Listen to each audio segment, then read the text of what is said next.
The objective of infant examination is basically well baby clinic, not a patient who is a sick pediatric patient, but here there are antenatal checkups, there are immunizations, people are coming for their immunization checkup. So usually the infants doesn't have any problem, so you need to screen them up whether to make sure that there are no problems going on with them. So if there is an infant here, and you will start infant by taking it into your hand or the mother's hand, and then you will have an inspection first. What inspection? You can see that is there any from head to toe inspection. Head to toe inspection includes the facies. Are there any syndromic picture? Is there the hair distribution is good? The skin is good?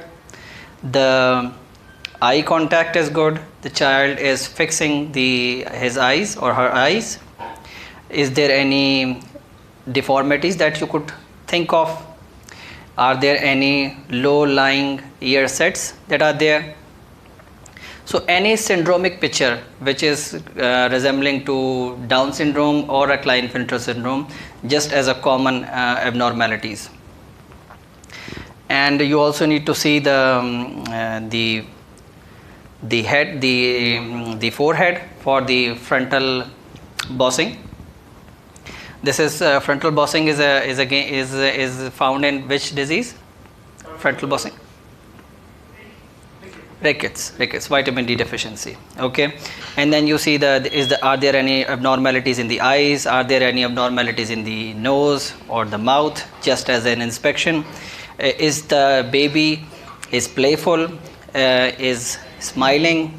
Is crying? Is okay? Is the baby moving all his four limbs or is avoiding one of the limbs, so that you may have an idea that probably there is some kind of dislocation or some kind of trauma that has happened during the deliveries. It might affect the baby child's movement. The tone of all the four limbs, is the baby is moving all the four limbs or not? And then from the chest, if you see are there any respiratory movement? You are also able to see any congenital abnormalities within the nipples. You can also see the respiratory rate, the use of the accessory muscles. Then you inspect the abdomen for any bulging, any hernial orifices. And if the child is crying or making some noise, you can also have a look of the inguinal spaces to have any bulgings over there. Then here in the genitalia, you will see that the genitalia is male or female or ambiguous, or are there any abnormalities there or not. Then you can see the foot. You have some any abnormalities in the fingers or not, just as a gross. So this is about the inspection. So once you're done with the inspection, what you're going to do is, then you will start your examination from the head again, and then this is for the palpation. So you will see first in the on the head, you will see the frontal anterior fontanelle, and then the posterior fontanelle. Is it open or not open? If it is open, what is the size of that anterior fontanelle? Is it depressed or elevated? If it is depressed, it can you can think of dehydration. If it is bulging, you can think of maybe hydrocephalus or raised intracranial pressure. And then you need to see the size of the anterior fontanelle, whether the size is 1.5 to 2.5. This is okay. Generally speaking, you measure it from the finger lines. 1 to 1.5 centimeter is one finger line. So based on this, you will measure that the anterior fontanelle is open, it is wide or not wide. If it is more wide, then you could think of hypothyroidism, rickets, vitamin D deficiency. And if it is closed or not closed, depending on what is the age of the infant. Then hair distribution on the head, and then you will see the ear sets. Is it low lying ear set or normal ear set? Low lying ear set is from the eyes. You will draw an imaginary line and see that the ear lobe is ending where. So if the ear lobe is ending below that line, that means it's the ear sets are low lying. And then you can see the mouth. In the mouth you can comment on the general hygiene. You can comment on the palates, and then you will obviously after washing your hands you will insert your maybe little finger and you touch the hard palate of the child. As soon as you touch the hard palate of the child will start suckling. So that means you will see the suckling reflex, and then you examining the suckling reflex, number one. Number second thing is the palate is open or is it closed, and then you will see the rooting reflex. You put your fingers inside and then you make this finger out and then put it in the angle of the mouth, and the child can relocate your fingers in order to grasp it. So this is the rooting reflex. And then you go into the neck. On the neck you will see any bulging, any thyroglossal cyst, any midline bulging or any sideline bulgings, or you can see the neck, whether it's in the Klinefelter syndrome it's a webbed neck problem, so you can identify that. And is there any abnormalities within the neck you can think of? Just the general neck shape and any visible pulsation or any bulgings. Is it midline? If there is a bulging, is it midline or sideline? Is it moving, not moving? Just on the comments if you have these kind of bulgings present. So this is about the neck, and then you are going to the chest. You will have a comment on the nipples, on the chest wall, the chest shape, barrel shaped or not a barrel shaped, AP diameter versus the transverse diameter. Is it okay? Do you see any further bulgings? Do you see any further pulsation within the chest wall? And you can have a palpation on the chest wall just to see for general tenderness or crepitations or things like that. So this is the comment on the chest. So with this you can now auscultate the chest for the crackles or edit sounds within the chest wall. So that's related to any respiratory problems. And then you can at the same time within the chest you are going to auscultate the child's precordium, and you will have just the auscultation of the precordial area, aortic, pulmonary, mitral, tricuspid.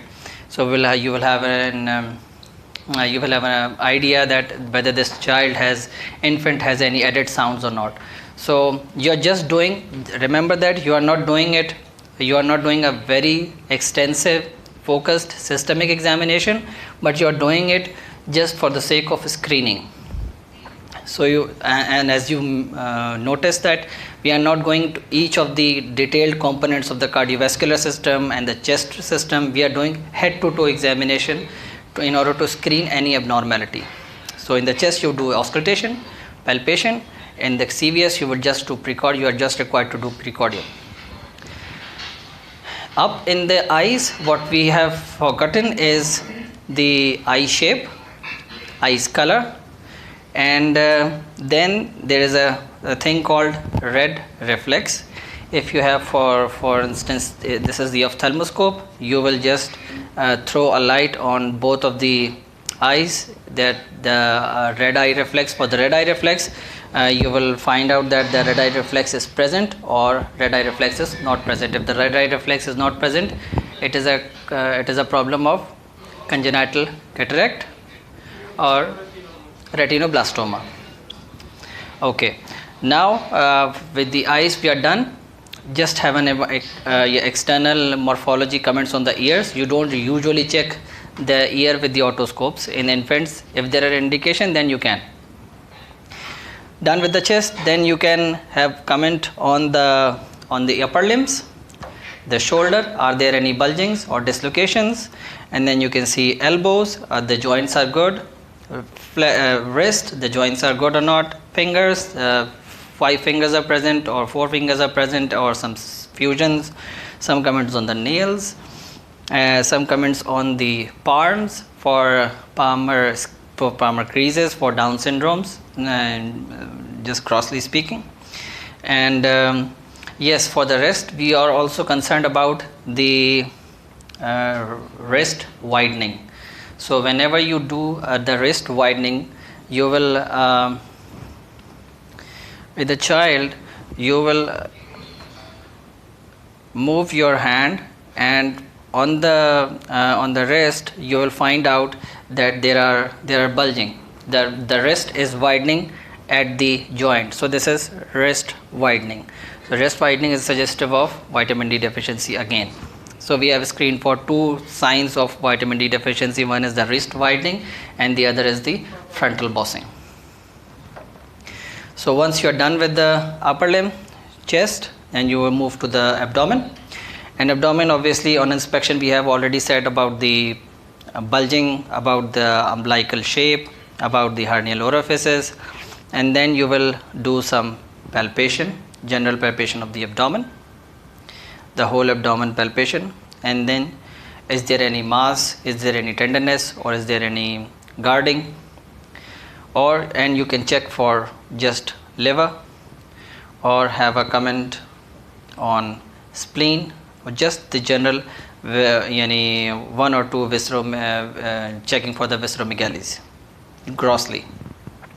If you think that, if you see that the umbilicus is bulging and getting something out, then obviously you must need to see what is it a hernia, or what is it an obstructed hernia, non-obstructed hernia, things like that. But you can have a comment on the shape of the umbilicus. Then you will go down. On this you will see the hernial orifices for any bulging. You see the genitalia, is the genitalia is good. For the males, the penis have the right opening, or it is epispadiasis or hypospadiasis. Is the shaft is purely separated from the scrotum, or is it merged? So these kind of things. Is the testis descended or not? If not, then you need to comment on that. Are there any fluid accumulated in the scrotum? That you need to comment. Yeah, hydrocele.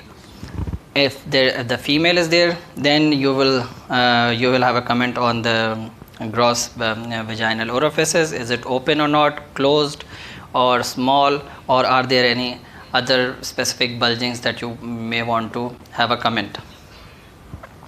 Then you go into the downwards to the lower limbs.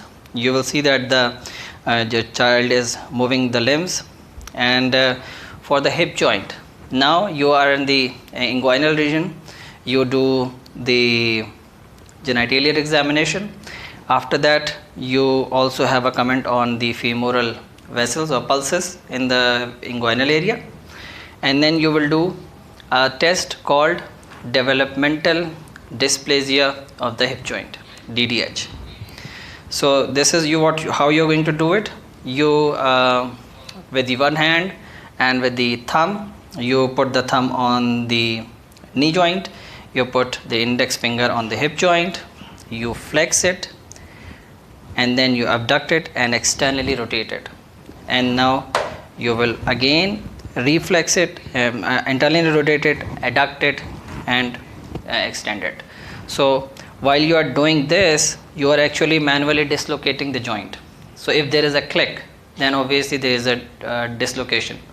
And when you do it like that, if you see a click, it's a sign for referral. It probably has a developmental dysplasia of the hip joint. This is called Ortolani's and Barlow's. One is Ortolani procedure and the other is Barlow's procedure. Barlow's is dislocation. No, yeah, relocation. You do it like this. You do it one by one, or you can do it both at the same time. Both at the same time. For this, yes, for this, for the hip joint, developmental dysplasia of the hip joint. If there is a click, generally speaking, you need to do an ultrasound or you need to refer the patient to the orthopedic to see whether the patient has this developmental dysplasia of the hip joint or not. So you're not really sure, but this is an indication for referral to seek the help of the specialist. Why is this important? Because when the child is growing up, when he started to walk, and if you do not detect it at this moment of time, because it's not going to detect, because there's no pain and the child is not walking, so you don't know. So when he reaches to 2 years, 3 years, and then he started to limping, and then you will realize that this limping is because of that, this DDH, developmental dysplasia, and you miss that at that point. At that moment, there will be the older the child is, the worse the prognosis would be. So you need to early detect it so that this is not going to cause any structural deformity or any limping in the child in the later childhood. And then you will go to just to check for the knee joints, is it moving good or not, mobile or not. Then you will have a comment on the foot. The foot fingers are normal in numbers. Are there any fusions? Are there nails good? Or there are any deformities in the nails also? You just need to have a comment on that. And then you will also need to have a comment on the flat foot, whether the child is flat foot or not. And then you can also have a comment on the child's foot position, whether is it clubbed foot or not, right? There are child who has everted deformities, so is there any clubbed foot or not, flat foot or not. The movement on the ankle joint, is it mobile or not. So this is how you comment on the foot. So we are coming from head to toe, front is complete. Now you will go to back. You flip the child, and when you flip the child, you will note that the child started to lift his head like this in the upward position. So this is head lag, is a better head lag. So what is the position of the head lag? Is it better or not better, depending on what is the age of the child. You can also you would also like to assess the head lag by lifting both hands and then pulling it on your words, so that you will see that the child is having head lag or no head lag, depending on what is the age. So head lag can be examined from the front, and you can also observe the head lag when you have flipped the child up. And then from the posteriorly, you will have a comment on the back, generally the shape, the spine, is it midline, is it deviated to laterally right or laterally left, and is there any bulging here in the quadricuina? Yeah. Spina bifida. For the spina bifida, is there any bulgings they are present or not? And then you will have a comment on the buttocks, the oral orifices, orifices is open or not, anal opening is open or not. And then you have a general comment on the back, is there any findings present on the back or not. Once you've done it, and make sure that you have auscultated the child. After you're done your auscultation, you can do these examinations. If you think that the child is more comfortable on the lap of the mother, you can do the same examination, mother holding the child, and you can do from head to toe examination with the child, the mother holding the child. No problem with that. Infant, no problem with that. Because as soon as you take the child and take the infant and keep it on the couch, and the infant is going to cry. So if that's okay, feasible, you do it on the lap of the mother.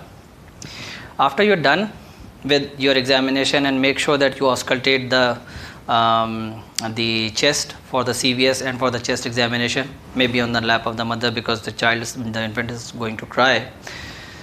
So when you're done with your head to toe examination front, head to toe examination back, and then what you can do is you will take the child here, or you can do like this. So this is for the Moro's. This is the Moro's reflex. Whenever you take the child, you just drop it and put it like this. So the child will have a certain extension of his hands and feet, and then he will obviously he will have to cry. This is the last thing that you're going to do. When you do this, the child is going to cry out naturally. When the child started crying, you will have the second chance to have a comment on the inguinal orifices for any bulging, because when the child is crying, this is the opportunity where you can get the forceful expiration, and it will have a strain over here, and then you can diagnose the child with the bulgings in the inguinal region. So this is how you are going to assess the infant in the well baby clinic. Within the well baby clinic, you are going to screen the child for the examination for any systemic problems, eye problems, whatsoever, general look of the child. In the well baby clinic, there are three aspects. One is the examination, inspection, as we just did, number one.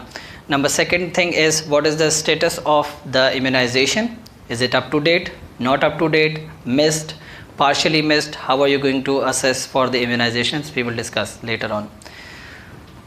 The third thing is milestones. Is the child is achieving milestones or not? Is it a 6-month-old child or a 10-month-old child or a 9-month-old child? Depending on that, you need to assess for the milestones that he or she is achieving. The other thing is nutrition. Is the breastfeed, not breastfeed? The weight, gaining weight is good or not? Malnutrition, obese, just to the mark. So these are all things that you need to assess in a well baby clinic when the child is coming to you just for a normal follow-up, doesn't have any problem. Okay, so that's about the infant examination in the well baby clinic.